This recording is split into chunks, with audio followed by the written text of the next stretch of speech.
We are wrapping up the stuff that we've talked about some of the social justice, the emotional intelligence. I'm just going to keep stressing that to you probably throughout the year.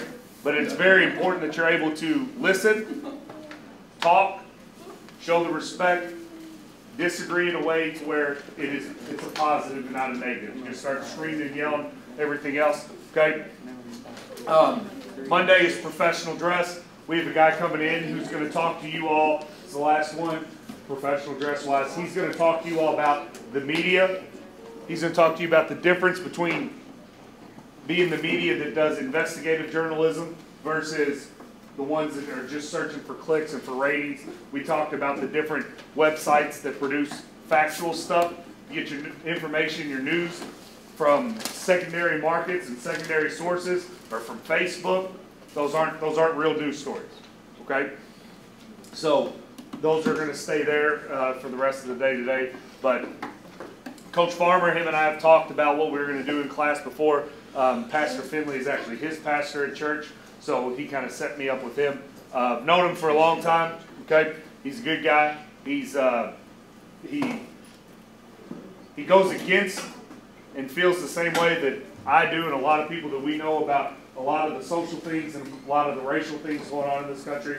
So he wanted to come in and offer his kind of experience, a different twist on things that's different, and you guys will know him. So a lot of you know him, and you're going to see a different side of him today. So, Coach, I appreciate you coming in, and they're all yours. All right, so for those of y'all who don't know me, I'm Coach Farmer. I've coached football here for the last 2 years. I took the year off. I'm old, fat, and tired, so I had to take that year off. I used to coach here back in 2003, 4, and 5, before I became a head coach myself. But I'm here to talk to you guys today about me and Coach, Mr. Holeen have known each other for quite a long time. I guess 2003. Yeah, so, right about right. Yeah, quite a long time. So our relationship is pretty tight. Love this dude. But I want to talk to y'all today about some of my experience. I know Pastor Finley came and talked to you about social injustice, a little bit of racism. You had a couple of detectives talk about police training, how to treat police, how to interact with police, things like that, drug problems in our city. We also talked about systemic race. You also talked about systemic racism, the history of how things got to where they are. So I understand you've been raced out. I understand. But the thing is, I think Mr. Holeen is doing a great thing by trying to educate you guys on those situations. At some point, you guys are going to be the leaders. You guys are going to be the voice. You guys are going to be the voice of change, or the voice that keeps it the same. So really, it's on you guys. So to have that education, to have that knowledge, to understand the things that's happening in the world is priceless. So I want you to think about a couple of words. First word, value. What does the word value mean to you? Next word, respect. What does respect mean to you? It's self-respect. What do those 3 words mean to you? Why are they so important? Why should they be so important in your life? So value, respect, self-respect.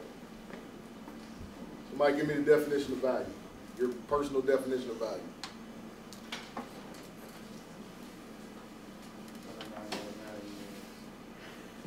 What is it? How much something is worth. How much something is worth. So if I say I got a lot of valuables at my house, y'all gonna be like, "Ooh, he got some money. He got money." I understand, you know.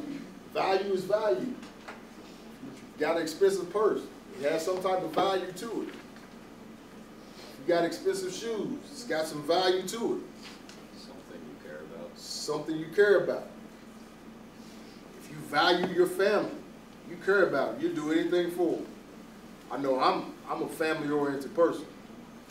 And in my nature, I'm a protector. So I'm gonna protect my value. I'm gonna protect the things I value, so which becomes my family first. So if I gotta give my life for theirs, I'll let y'all in the next life. So that's value. That's how important value is. What's respect? People say we're going to be treated. Okay. That's the avenue of respect. What is respect? Anybody else? Understanding others. Understanding others. That's another. There's a lot of things I respect. There's a lot of people I respect. Respect is the admiration and understanding for something. If you respect it, it'll always be major to you. That means you hold value in that person or that thing. So what's self-respect? Hold value to yourself. Hold value to yourself. My mom used to say, if you don't respect yourself, nobody's going to ever respect you. I used to be like, they should respect me first. Isn't they kind of conceited to think, though? Isn't that kind of one-sided to think? You better respect me before I respect you. How many of y'all think like that? Be honest, throw your hands up. I don't care. I'm not going to think you no different. Right. A lot of people walk around, and I'm not saying it's a horrible thing to think. A lot of people walk around and be like, man, my teacher don't respect me, so I ain't going to show her no respect. How do I know that? I've been teaching for 14 years, and I've heard it a bit about me. Thing is, as being a teacher for 14 years, dealing with kids for 14 years, anybody walks through my doors, I respect. What I don't respect is people that come in and lie to me. People that come in and just act like they don't want to be there. That's how you lose respect. See, I'm different. I don't trust many people. For trust, you have to earn from me. If I'm going to trust you, you got to show me I can trust you. So that's one of the things that grows with time. But respect, I give it to you off top. Why? Why would I give somebody respect off top? Why? Because I want them to respect me. But let's take me out of it, because the first thing I need is self-respect. So I respect myself. So I hold myself at a higher level. So I'll give you a little story. When I was in college, everybody used to say, oh, he's good at football. People just give him his grade. He's a dumb jock, dumb jock, dumb jock. That bothered me. And out of respect for myself, I decided I'm going to get in these books so hard that they're going to respect me more as an academic person than an athlete. Mind you, I was an All-American twice. I did a lot of things in college football. I still hold the leading tackles at my college. My jersey's hung up. It's a beautiful thing. But what's more important to me is I graduated with 3.5 GPA. I was on the dean's list every semester.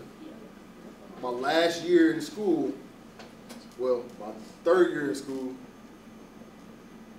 I was SGA president, student government president. I was Mr. Kentucky State University. All those things happened. And what they got me, in my last year, an academic scholarship. So I gave my football scholarship to a guy that was getting ready to get sent home because they didn't have money for him. That was respect for myself. I did that for me. But in turn, I gave it to someone else.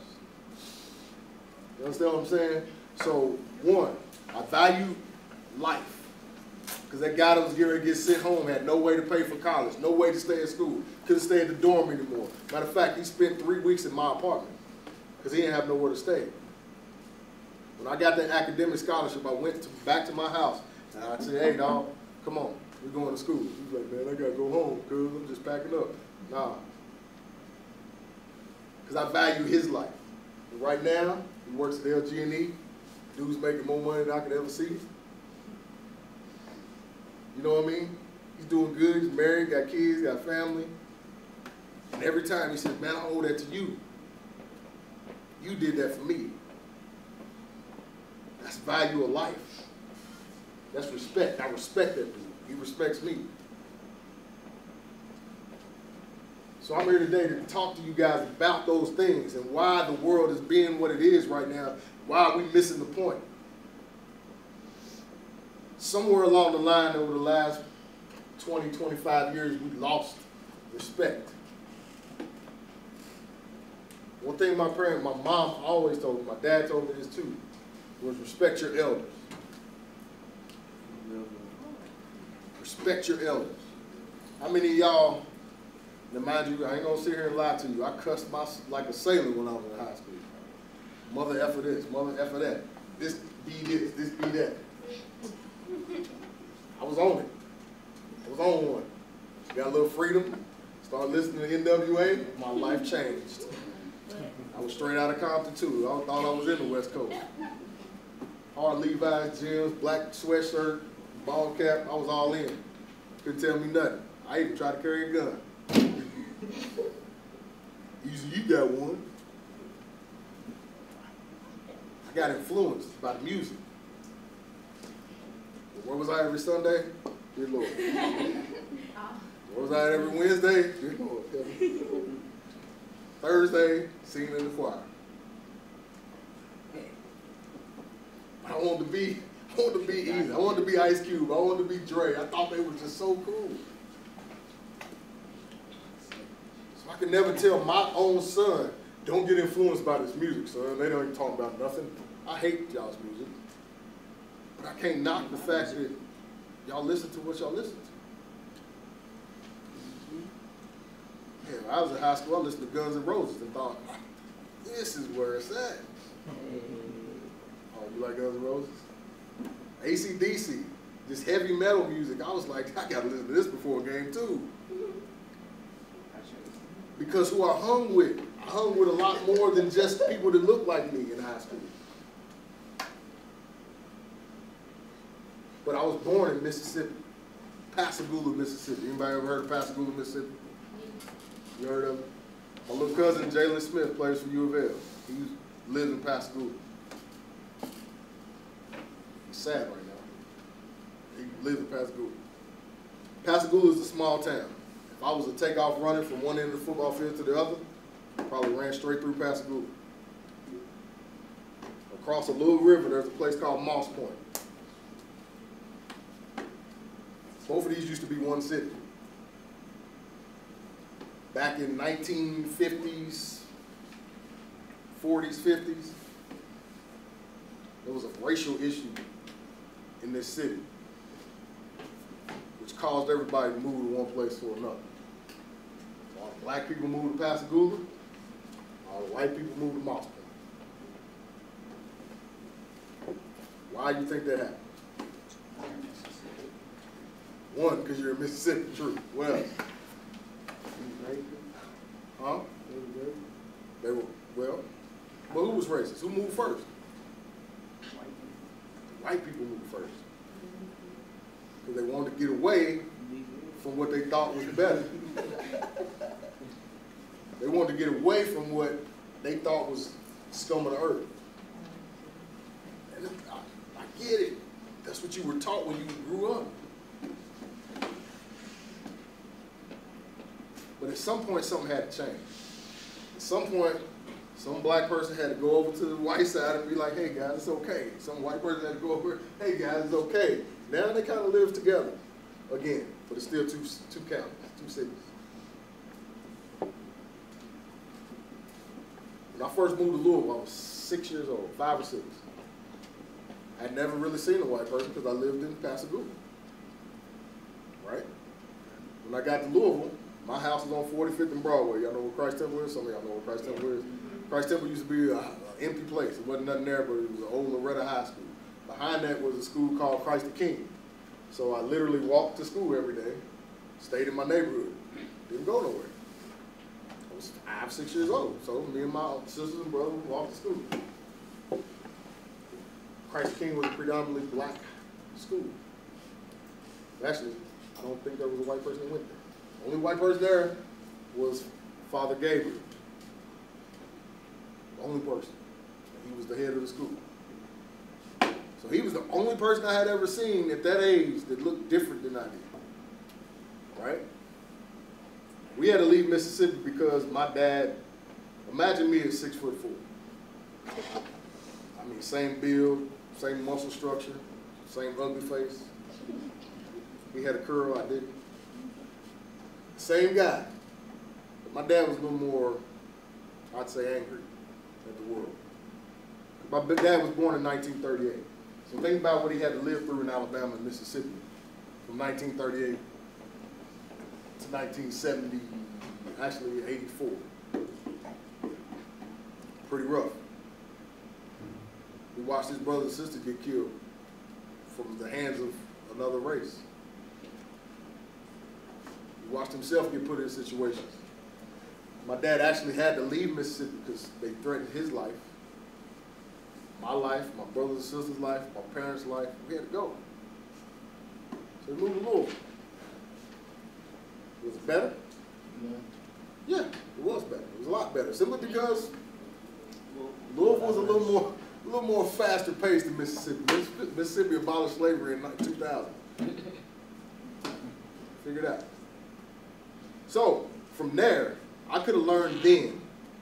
I hate all white. I can't stand it. I could have become that, right? Because where I came from, Mississippi, I was too young to see it. That's how they felt about black people. But I came to Louisville. Things changed. I went to Christ the King for 2 years. Finally, my dad was like, I'm going to put you in a different program. Because your brothers and sisters are going to go to male high school. You got to get a traditional program. So I went to Carter Elementary. I walked into Carter. I was one of 4 black kids in the class. Oh, there's a lot of different people in here that don't look like me. First person walked up to me is a guy named Gary Sutton.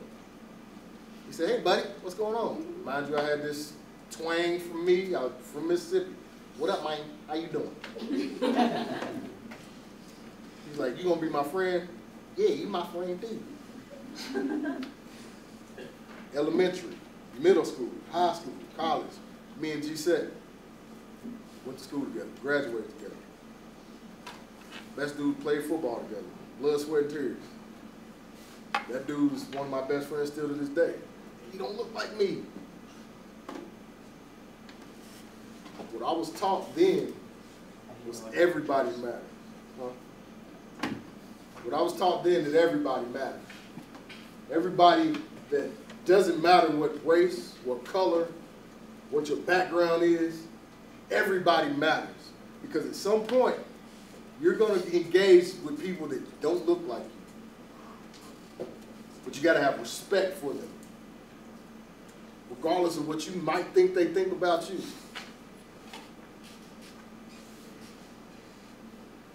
I get all the time, Coach Farmer, you're intimidating.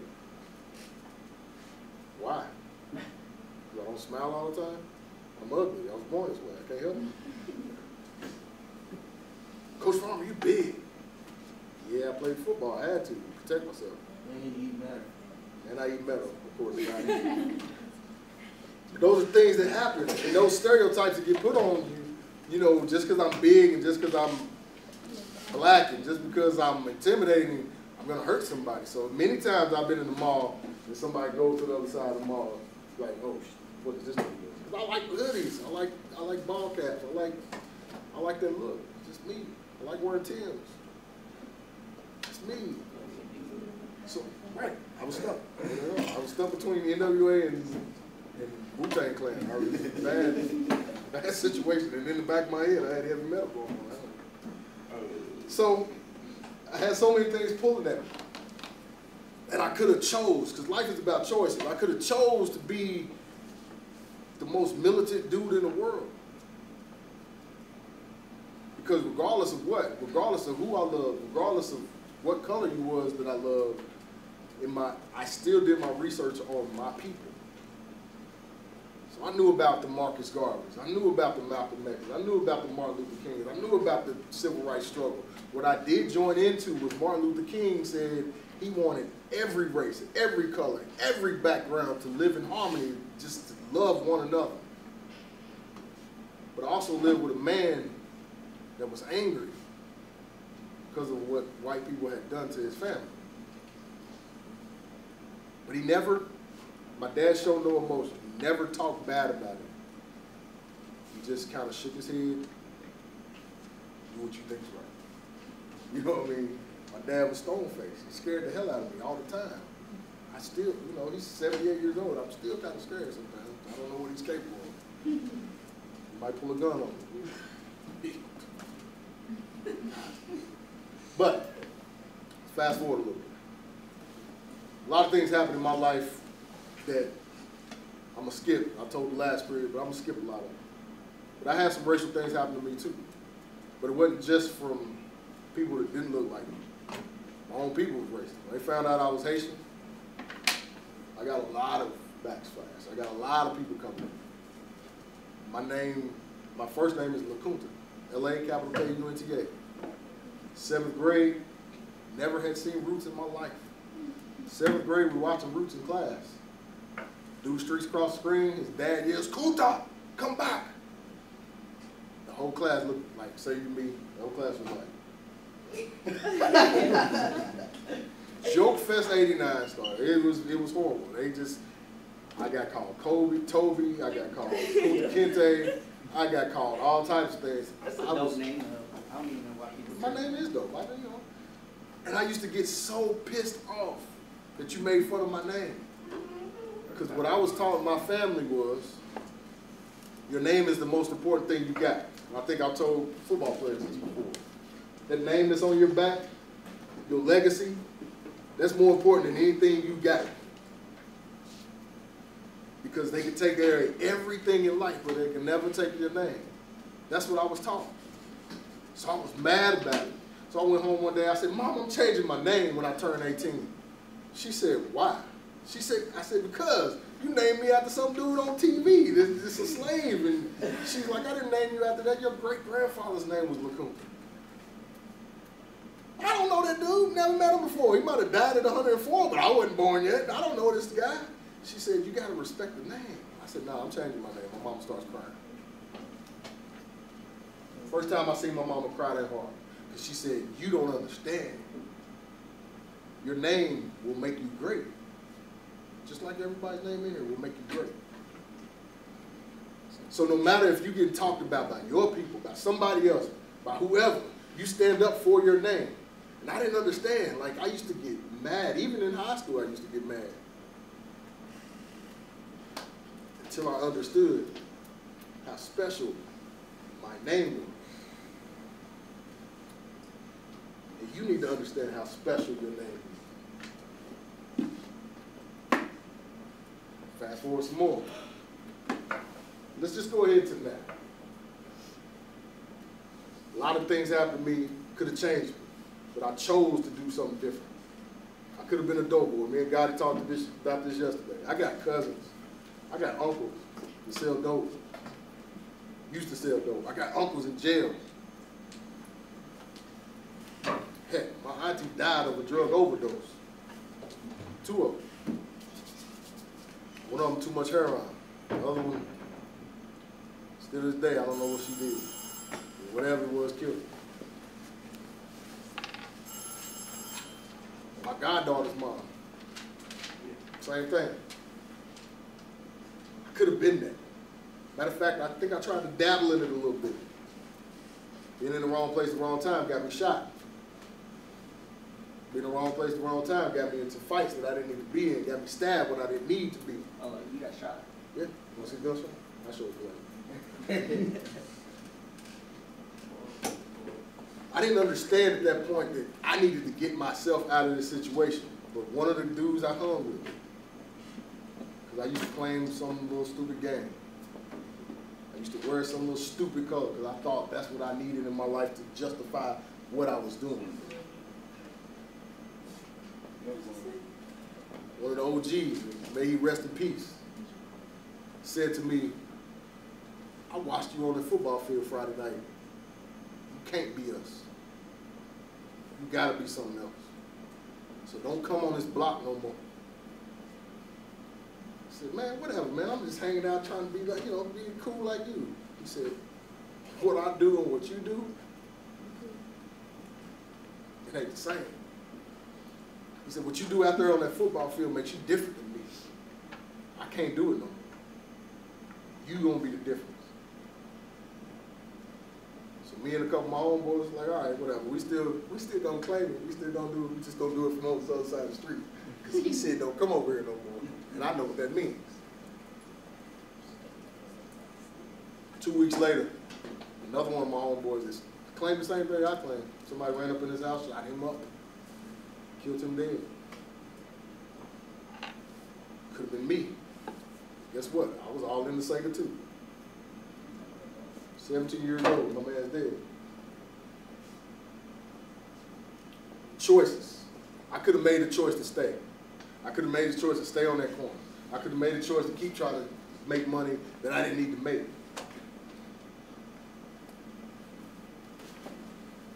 Like I said, I got influenced by the music. I heard Dr. Dre come out with the Chronic and told me weed was great.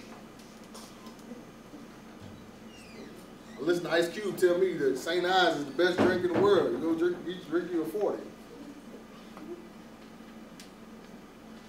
Guess what? I tried it. Didn't like it, but everybody else was doing it. Why not? Got me in a lot of trouble. Parents never caught me. It got me in trouble with other people. But I made it out because I decided to. I decided to change myself. So the value of life, my value of life changed. I had to have something different for me, so my value of life had to change. Because one thing I saw when I was younger that I never wanted ever to happen again was my mom to go crying as hard as she was crying. She would never cry for me because I went to jail. She would never cry for me because I got shot and killed in the street. She would never cry for me because I did wrong things. If she was going to cry, she was going to cry because I was walking across the stage or walking down the aisle to get married or standing up in front of her preaching to somebody. That's why my mama will cry to this day. She would never cry because of something bad I did. Because I value her life. I value her. I value my family.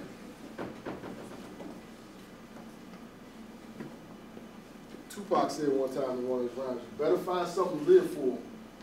If not, you best find something to die for. I found something to do both. In life, life's going to give you so many curveballs. It's going to give you so much different things to deal with. Racism, social injustice, those things you've been learning about, how to deal with police, how to act with police. You guys are lucky you get somebody to actually come talk to you about those things. I didn't have that chance. I didn't have that opportunity. I had to figure it out on my own. Yeah, I'm a teacher. Yeah, I'm an educator. Yeah, I've been doing this for 14 years. Would you think I'd ever been to jail? I've been there. Would you think I ever sold dope? I did that. Would you think I ever smoked weed? Did that too.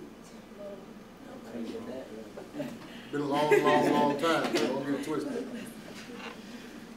But I'm here to tell you, choices can change you. Things that happen in your life can change you. So I could have been that angry kid that got mad at everybody because they made fun of my name. I could have been that angry kid when the cops harassed me on the corners, put me on my knees for no reason. I could have been mad at that and just lived like that. I could have been mad at anybody that looked different than me, that talked about me, that made fun of me, that did wrong to my family in the past. I could have been that guy, but I changed. I changed my course of life. That course that was going on the wrong way, I decided to take the straight and narrow. I decided not to be my cousins. I decided not to be racist. I decided not to do what everybody wanted to do. I looked back at my football program the other day. We had our 20-year reunion. They asked the question, what do you want to do in life? My answer was, create change. At 18 years old, how did I know that was going to be my plight? How did I know that's where I was going to live? How did I know that's where I was going to be to change lives? So I decided to teach. I decided to go. I used to work at the March of Dimes. Anybody know what the March of Dimes is? March of Dimes is for babies that die, that get born, for parents that die, that grow up, come up with hard times, things like that, physical ailments. My daughter died when I was 20 years old. At that point, I started working at the March of Dimes. I did everything because my drive was different. That same year, I was an All-American in football. That same year, I led the team in tackles. The season, I led the conference in tackles. Because that motivation was different. My best friend, G-Set, he went to a predominantly black college with me. He plays the black fraternity. So if I brought him here, he could tell you the opposite of what we feel like racism is. Because every football game we went to, every game we played, everybody attacked him. Hey, white boy, what you doing out here? F you, white boy. You know, he had to be strong enough to endure that. But all he did was step back to me and the teammates and was like, this is my family, so whatever you got to say to me, we hear it. Because we stood together. At the end of the day, this world needs to stand together because we're in a situation now.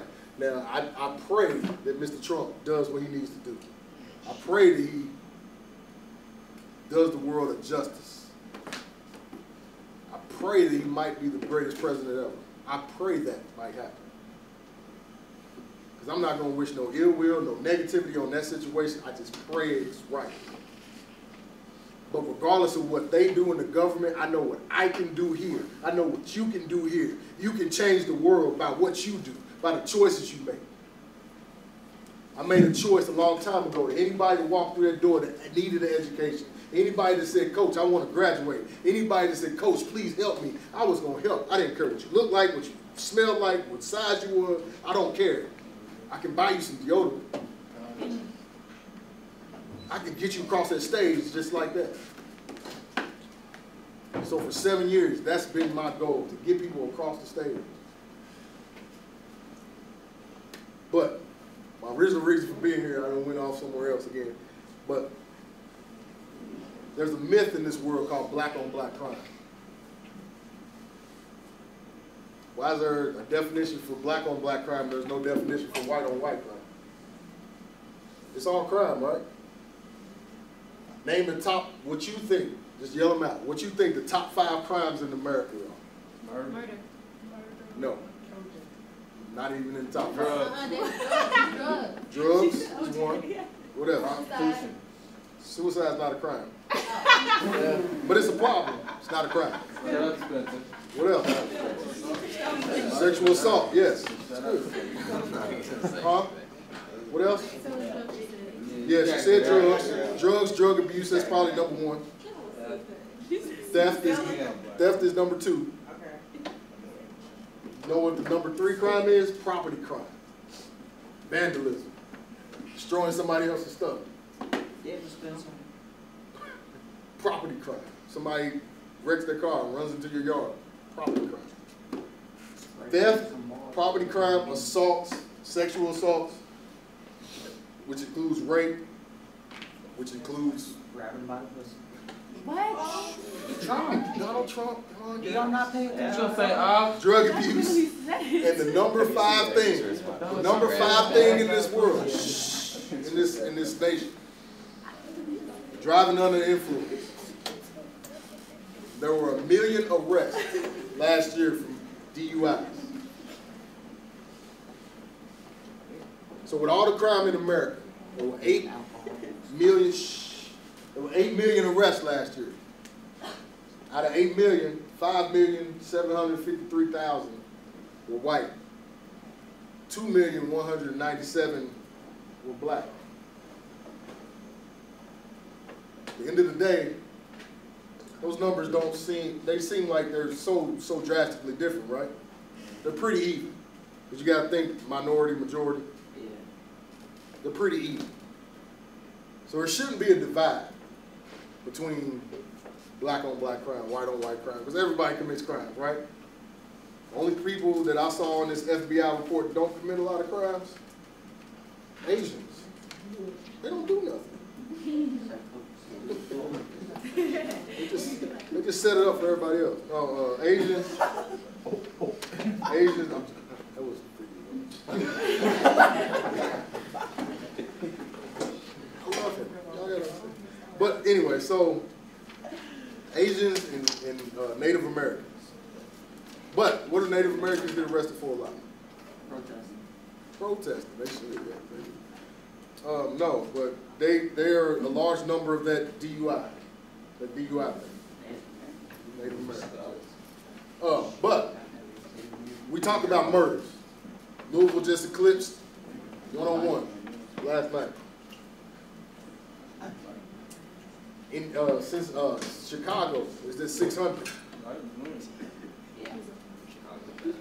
Now, is all of Chicago bad? No. No. It's one area of Chicago that's horrific. And I've been to South Side Chicago many times. I did a few camps in South Side Chicago this week. I mean this summer. In the daytime, it looked great. Like, streets are clean. People just out hanging out. Once that night falls, though, different ballgame. But a lot of those crimes against each other are for petty reasons. What do you think the biggest number of murders are because of? Money. No. Gang. No. Family. Hate. Family. What part of family? Crime, murders of passion and love. She cheated on me. He cheated on me. Bang. I don't want to see her with nobody else. Bang. Those things happen. See how media biscuits, like y'all gonna talk about media. See how media doesn't tell y'all those things? The major crimes are not because of drugs all the time. Now, they are a lot.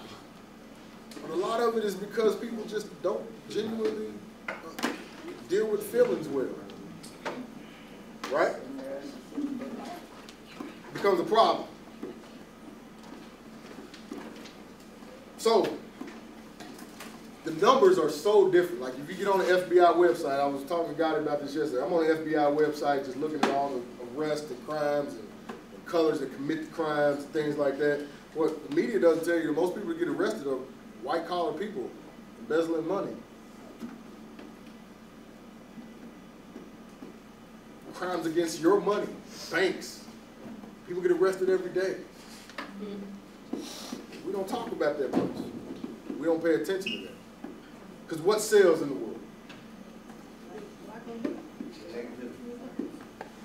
Y'all didn't hear that, I'm just let it roll.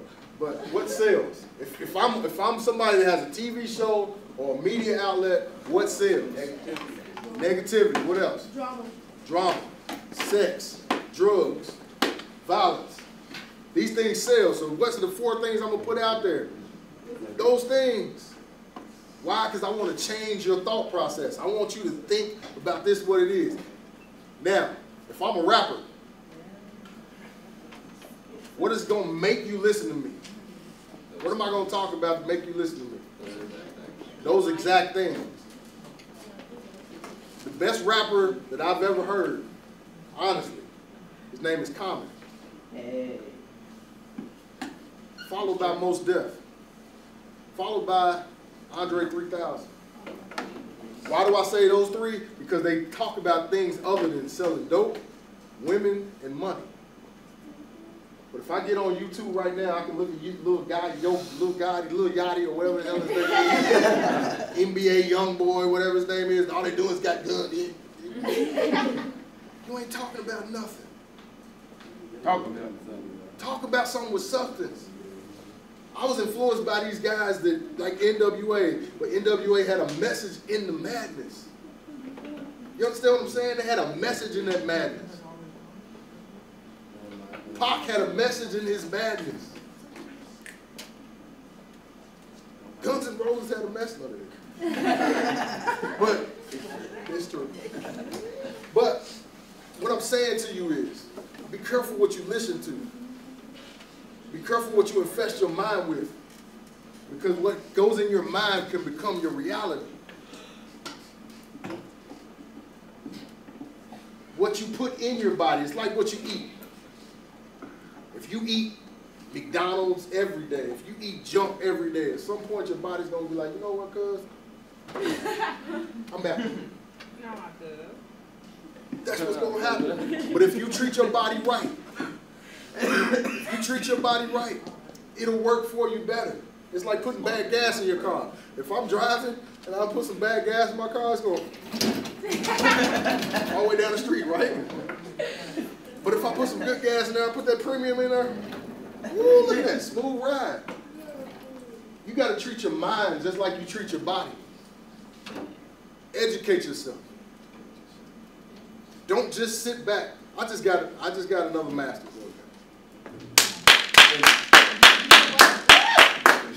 He got his master's. And Gotti is he sits and watches me sometimes. Sometimes I'm supposed to be doing schoolwork. I'm studying something else. I read a lot. I read things that don't really matter. It makes sense?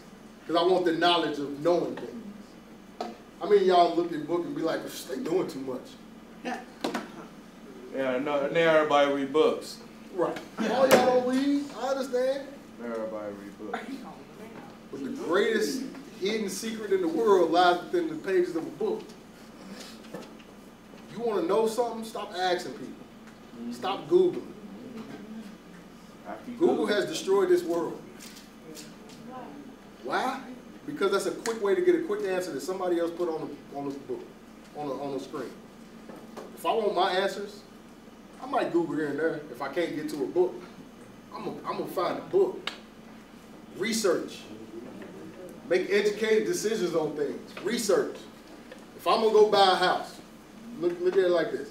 If I'm gonna go buy a house, and I just say, oh, that's a nice house, but I'm sitting in the middle of a drug-infested neighborhood, did I just do something to protect my family? No. No. You gotta research. You gotta research. If I buy a house, I buy some land to put on the house, and that land is always moist and wet and nasty, should I put a house on that land? No. No. What's my house gonna do at some point? Mold. Mold, sink. Foundation's gonna be horrific. Not to mention the sewer system might be worse than anything in the world. So you might one day use the bathroom, and guess what? It comes up through the tub. Be mad. But, thank you, sir. But things happen. What I'm saying to you is, just make an informed decision. Don't rely on somebody else to tell you what's right and what's wrong. Because if you rely on someone else, then you become their thoughts, not yours, not your own. Form your own opinion. Form your own opinions about things. Don't rely on someone else to tell you something. Donald Trump will tell you all day that he's going to change African Americans, we're going to change, we're going to go in and do this and that. We're going to keep the Mexicans out. Guess what? An informed person would know he can't do those things unless everybody in the government is with him. Every state has its own government. He can put something in place, but if the Congress and the Senate ain't going with it, then it ain't going to happen. It has to be, it doesn't matter. Do you think all Republicans like this dude? Did all Democrats like Obama? No. Did all Republicans like George Bush? W. Bush? Did anybody like George W. Bush? Right. Did everybody like Bill Clinton? No. My mom used to say all the time, I don't know, I keep saying that. My mom keeps saying, you say all the time, if I have a room full of people that's on the same page, guaranteed 3 people are not. Them 3 people gonna have issue with whatever you say. Everybody don't have to like you. Everybody don't have to be on the same page as you. Everybody don't have to be with you. So don't expect them to. Respect the decisions, respect their opinions, but don't live in their opinions. You get what I'm saying? Yes, Things change you. Choices change you. You have a choice to be whatever you want to be. Do whatever you want to do. So people talk about how lazy other people are. They made a choice to chill out. Like literally. I didn't want to get up this morning. How many of y'all hit the snooze button more than 2 times? I hit it once. I hit it once. I hit it 4. Not gonna lie. It went off at 5:10. I didn't wake up at 6:10. 5. You don't wake up to the 6. I ain't get out my bed until 7:40. I could have made a choice to lay in that bed. I could have made a choice to lay in that bed years ago. But my kids wouldn't have ate. My family wouldn't have ate it. I could have made the choice to lay in the bed while I was in college, but my scholarship would have got taken. I could have made the choice to lay in the bed in high school and not go to school. My dad would have killed me one, but I wouldn't have ever graduated from high school. You understand what I'm saying? You make these choices. You make the choice. Like a lot of y'all know, cut school, I'm not saying no names, go get something to eat because you're hungry. School food's garbage, I understand. But when you make that choice to leave here, something could happen to you as you cross that street. Yeah, that's on the food. That's all. It could, but that's a choice you made. You gotta value your life. You gotta value your life. One, you gotta respect yourself. Two, once you do that stuff, you're gonna hold yourself accountable with different things. I made a decision in college to make sure I was in class every day. Make sure I sat up front. Make sure I talked to my professor. Because I wanted to be different. I didn't want to be the dumb jock. I didn't want to prove people right. Because this world will try to prove you wrong every time. And when they prove you wrong, that makes them right. We got an All-American baseball player in here.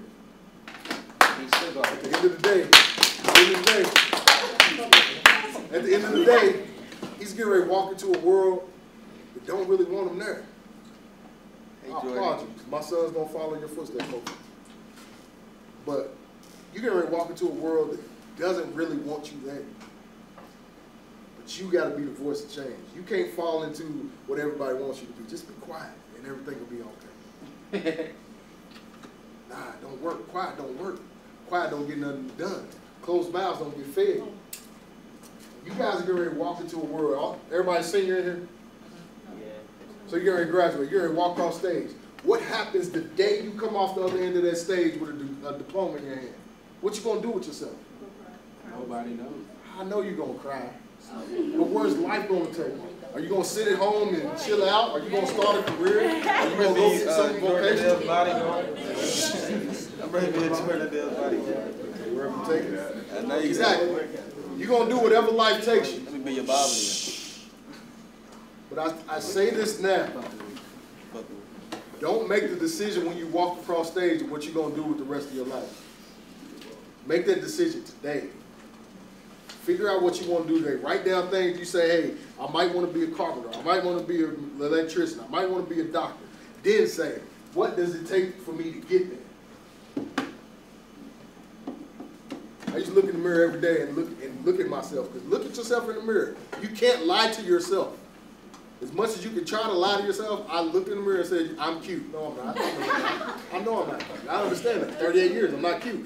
Understand this. Look in the mirror every day and ask yourself in the morning, am I going to do enough today to be better than I was yesterday?